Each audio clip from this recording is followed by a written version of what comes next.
kuza baguha lokasiyo y'ahantu udusanga. nta kibazo rwose. Wewe ugategura ibintu byawe byose n'ibyanika byose, ntugira ahantu usubira gahunda zose wari ufite, wambwiye ko ibyangombwa byose biri tayari se. ndakubwiye ngo ibyanjye byose biri ku murongo, ntugire ikibazo.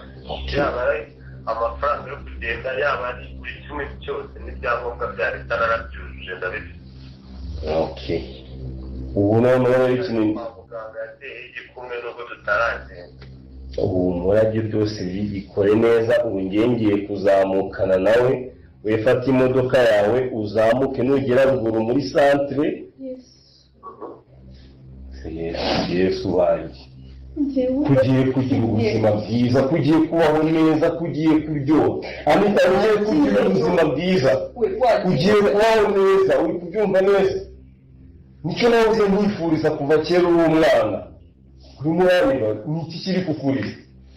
Kugiye kujya mu biganza byiza by'umuntu ugukunda.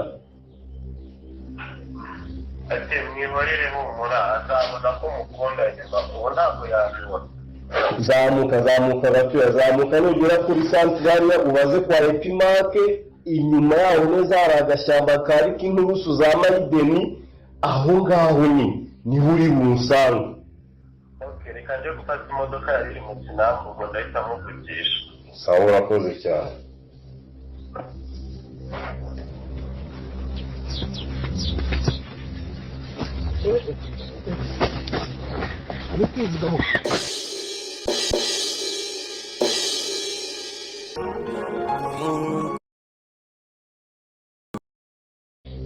ubu noneho ikintu muganga yateye igikumwe nubwo tutaragenda. kugiye kwifuriza kuva kera. mwihorere.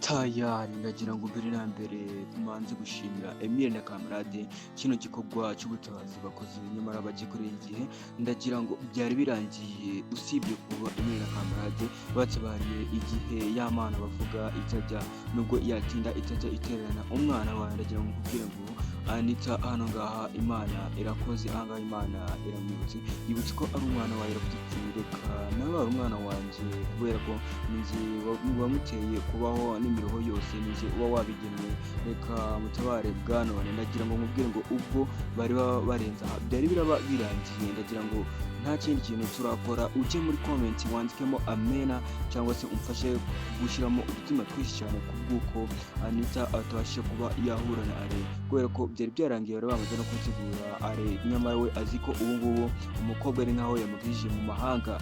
Byarangiye rero ubwo amaze kuba yahura n'umukunzi we Emile ndetse na Kamarade. Ni ibintu bitangaje cyane, ndagira ngo umusaza wa Nyantambara we ahise yiruka, murabibonye, akijijwe n'amaguru. Hagati aho ngaho n'ubundi tutizinze mu magambo rero, ndagira ngo n'ubundi ubashe kuba wamfasha akantu, n'ubundi ndabizi abantu dukunda izi filime muri abantu bagira umutima ukunda, mfasha nkandire kwiyo buto ya subscribe mu gihe tutaranzika ikiganiro. Ndabizi kubabwira ngo mubwire ibindi bintu mukora maze kwandika ikiganiro ni ibintu bibagora cyane, mfasha kandi kwiyo buto ya subscribe, nubwo benshi mugenda mumbwira ngo ntabwo muzi ahantu iherereye. Buto ya subscribe rero ahantu iri, reba kuri video yawe urebe munsi hasi iburyo bwawe, ibuto ya subscribe birahanditse, ubashe kuba wakora, niba byiza ufungure no kundogera kugira ngo n'ibindi biganiro ngenda mbahereza bijye bibageraho gatanu kuri gatanu nta nkomyi zize kuba izajyamo. Rero ndagira ngo tutizinze mu magambo turebere hamwe ukuntu ibintu byifashe n'ukuntu biraza kuba byifashe muri season iri buze kuba yakurikira abagiye kuduha y'uyu munsi. Biraza kuba byagenda gute rero? Ndagira ngo ubwo ari muri ka gashyamba bamubwiye agomba gutegerezamo, ategereje umukunzi wiwe Anita, azi yuko ubu ngubu ari kwishinga icara ahantu ari kuvuga ati tayari ubu ngubu umukobwa namwibukanye, byarangiye kuva ari njye n'uriya muhungu gusa tuzi ko ahari. Byarangiye rero n'ubundi tuje kubona yuko Emile na Kamarade abashije kuba batabara Anita, bamutabariye kugiye kuri inshuro honda bikunze, bibaye neza nk'uko twari twabishaka. Abenshi tuba turi kuvuga ati ubundi ibi ngibi ni biki ko tudashaka ko uriya mukobwa wacu ahababarira. Abantu rero tugira umutima ukunda, ntabwo tuba dushaka ko umuntu ahura n'ibibazo cyangwa se ngo ababare bene kariya kageni, kubera ko uriya mukobwa arababara kandi ababarira mu rukundo. Urukundo rero rurababaza ku bantu dukunda, turabizi. Urukundo ni ikintu cyagushuka cyangwa se kikagushobora gukora ibintu cyangwa se kigushoboza kwihangana ukanyura mu bigeragezo kubera urukundo. Rero hari abantu batabasha kwihangana, ariko urukundo nabonye ari cyo kintu cya mbere kibasha gukoresha umuntu ikintu atatekerezaga, cyangwa se ikintu umuntu wo ku ruhande afata nk'ikibi cyangwa se nk'ikintu kitashoboka, akabasha kuba yagikora nawe mu buryo atazi. Hagati aho rero reka tunyarukire ku muntu bita mama wa Iribagiza. Iribagiza rero arakomerewe ku buryo bukomeye cyane. Ati bigenda gute rero? Ndagira ngo mbibwire akabanga, hari abantu benshi nubwo tuba twakurikiye filime hari ibintu tuba tutumvishe neza. Ndagira ngo nkubwire ubwo Iribagiza ndetse n'Akanyana babazaga mama wiwe ati babarira utubwire umuntu wagukoze ibi bintu. Mama wa Iribagiza rero yabashije kuba yavuga ngo isimbi yabashije kuba yavuga ngo mborere mbashe kuba nacurika ibintu mvuze ngo isimbi, ariko mborere mba nagosweho gakeya. Yabashe kuba yavuga ngo Fabiola rero iryo zina yaje kuba yarivuga inshuro zigera kuri 2, ariko bo ntabwo babashije kuba babyumva. Ku nshuro ya 3 babashije kuba bakumva ngo ndapfuye. Ibyo bintu rero musubize mujye kuri video muraza kuba mwabisangamo. Ibyo bintu yaje kuba yabivugana, ntabwo mbabwira ibintu bitariho hariya. Ubwo Kanyana yabashaga kuba yibuka video yahindutse umukara, ibyo niho byaje kuba byavugirwa. Ndagira ngo namwe mwabashe kuba mwabyumva. Umuntu wabashije kuba yabyumva turi kumwe 5 kuri 5 nabashe kujya muri comment avugira ati yandikemo yego. Ibyo biraba bihagije. Ndaba nabashije kubona abantu turi kumwe, ariko n'abandi turi kumwe ugenda usiga udutima twinshi muri comment, cyangwa se wandikemo ngo Imana irakora. Iryo jambo ndagira ngo mwese buri wese aze agendeke muri comment, yandike ngo Imana irakora bitewe n'ibitangaza ikoreye Anita wacu. Tayari nanone ndagira ngo mbabwire ngo ibintu ntabwo bikomeje kumera neza kuri mama wa Iribagiza. Ati gutse bitaje kuba byamera neza, kubera ko uriya mugore wabashije kuba yaza kwa Nyirantambara, yabashije kuba yaganira na Nyirantambara amubaza ati wowe ni iki cyakoze muri uru rugo, tubwire uje kudufasha iki ubona tudashoboye. Umugore yahise atubara ntabwo cyo ku ruhande rero yabashije kuba yambwira ati ndaje dushaka uburyo twakura mama wa Iribagiza mu nzira. Nyirantambara yahise ijya atera ati tayari wowe ndakubonye twakorana neza cyane. Ati ni wowe ni nabuze ubundi. Ati kubera ko yarazanye umutima wa kinyamaswa kandi uriya mugore nawe ni wakunda. Rero ibintu biraza kuba byagenda gutera. Ndagira ngo wicare ahangaha icyo gukora ibuto ya subscribe no kuyikandaho kugira ngo ibiganiro nk'ibi bitajya bigucika. Ni njye mwami w'abami mu gusobanura filime nyarwanda. Abandi ntibajye bababeshya. Ushatse wanyita Tuyirengere Eric, ariko nkaba nkorera kuri Wikipedia Rwanda mubibona. Nizere ko mukomeje kugubwa neza kandi iminsi yanyu ikomeje kugenda neza nk'uko twatangiye ukwezi kwa 11. Nizere ko kuzabera uko amata n'ubuki. Nizere ko nta bizazane muzahuriramo, ariko n'uzahuriramo n'ibibazo azabashe kwihangana. Ariko nje ndagenda mbasengera mbabwira ngo mbifurije ukwezi guhire, ukwezi kwiza, hatazagira umuntu uhura n'ibibazo. Mwibande mu gusenga kugira ngo ibibazo bitazafasha. Reka rero mbifurize kugira igihe cyiza, ari byo mbabwira ati reka dukomeze mu buryo burambuye. Tayari ndagira ngo mbere na mbere manzi gushimira Emile na Kamarade kino gikorwa cy'ubutabazi bakoze nyamara bagikurengeye.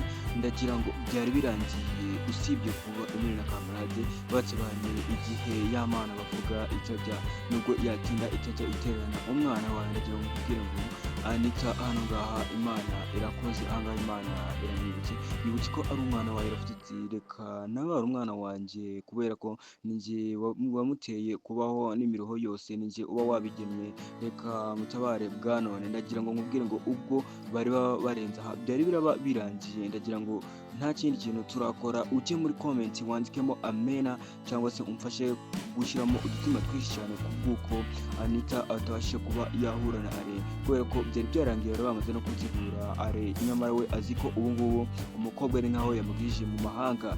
Byarangiye rero ubwo amaze kuba yahura n'umukunzi we Emile ndetse na Kamurade. Ni ibintu bitangaje cyane, ndagira ngo umusaza wa Nyantambara we ahise yiruka, murabibonye, akijijwe n'amaguru. Hagati aho ngaho n'ubundi tutizinze mu magambo rero, ndagira ngo n'ubundi ubashe kuba wamfasha akantu, n'ubundi ndabizi abantu dukunda izi filime muri abantu bagira umutima ukunda, mfasha nkandire kwiyo buto ya subscribe mu gihe tutaranzika ikiganiro. Ndabizi kubabwira ngo mubwire ibindi bintu mukora bamaze kwandika ikiganiro ni ibintu bibagora cyane, mfasha kandi kwiyo buto ya subscribe, nubwo benshi bugenda mumbwira ngo ntabwo muzi ahantu iherereye. Buto ya subscribe rero ahantu iri, reba kuri video yawe urebe munsi hasi iburyo bwawe, buto ya subscribe birahanditse, ubashe kuba wakora niba byiza ufungure no kunzogera kugira ngo n'ibindi biganiro ngenda mbahereza bijye bibageraho 5/5 nta nkomyi zo kuba izajyamo. Rero ndagira ngo tutizinze amagambo turebere hamwe ukuntu ibintu byifashe n'ukuntu biraza kuba byifashe muri season iri buze kuba yakurikira bagiye kuduha y'ubu munsi. Biraza kuba byagenda gute rero? Ndagira ngo ubwo ari muri ka gashyamba amubwiye agomba gutegerezamo, ategereje umukunzi wiwe Anita, azi yuko ubu ngubu ari kwishinga icyaha ahantu ari kuvuga ati tayari ubu ngubu umukobwa ntamwibukanye, byarangiye kuva ari njye n'uriya muhungu gusa tuzi ko ahari. Byarangiye rero n'ubundi tuje kubona yuko Emile na Kamurade abashije kuba batabara Anita, bamutabariye kugiye kwinjira Honda bikunze, bibaye neza nk'uko twari twabishaka. Abenshi tuba turi kuvuga ati ubundi ibiki ko tudashaka ko uriya mukobwa wacu ahababarira. Abandi bantu rero tugira umutima ukunda, ntabwo tuba dushaka ko umuntu ahura n'ibibazo cyangwa se ngo ababare bene kariya kageni, kubera ko uriya mukobwa arababara kandi ababarira mu rukundo. Urukundo rero rurababaza ku bantu dukunda, turabizi urukundo ni ikintu cyagushuka cyangwa se kikagushobora gukora ibintu cyangwa se kigushoboza kwihangana ukanyura mu bigeragezo kubera urukundo. Rero hari abantu batabasha kwihangana, ariko urukundo nabonye ari cyo kintu cya mbere kibasha gukoresha umuntu ikintu atatekerezaga cyangwa se ikintu umuntu wo ku ruhande afata nk'ikibi cyangwa se nk'ikintu kitashoboka, akabasha kuba yagikora nawe mu buryo atazi.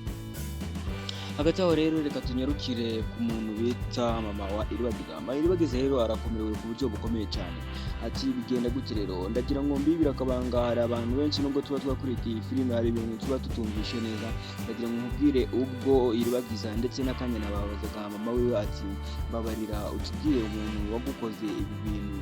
Mama wa Iribagiza rero yabashije kuba yavuga ngo isimbi yabashije kuba yavuga ngo mumbabarire mbashe kuba nacurika ibintu ngo isimbi, ariko mumbabarire mba nagosweho gakeya. Yabashe kuba yavuga ngo Fabiola rero iryo zina yaje kuba yarivuga inshuro zigera kuri 2, ariko bo ntabwo babashije kuba babyumva. Ku nshuro ya 3 babashije kuba bakumva ngo ndapfuye. Ibyo bintu rero musubize mujye kuri video muraza kuba mwabisangamo ibyo bintu yaje kuba yabivugana. Ntabwo mbabwira ibintu bitariho hariya. Ubwo Kanyana yabashaga kuba yibuka video yahindutse umukara, ibyo niho byaje kuba byavugirwa. Ndagira ngo namwe mwabashe kuba mwabyumva. Umuntu wabashije kuba yabyumva turi kumwe 5/5 nabashije kujya muri comment avugira ati yandikemo yego nibyo, ibyo biraba bihagije. ndaba nabashije kubona abantu turi kumwe, ariko n'abandi turi kumwe ugenda usiga udutima twinshi muri comment cyangwa se wandikemo ngo Imana irakora. Iryo jambo ndagira ngo buri wese aze agendeke muri comment yandike ngo Imana irakora bitewe n'ibitangaza ikoreye Anita wacu. Tayari nanone ndagira ngo mbabwire ngo ibintu ntabwo bikomeje kumera neza kuri mama Iribagiza. Ati bityo bitaje kuba byamera neza, kubera ko uriya mugore wabashije kuba yaza kwa Nyirantambara, yabashije kuba yaganira na Nyirantambara amubaza ati ubundi ni iki cyakuzanye muri uru rugo, tubwire uje kudufasha iki bona tudashoboye.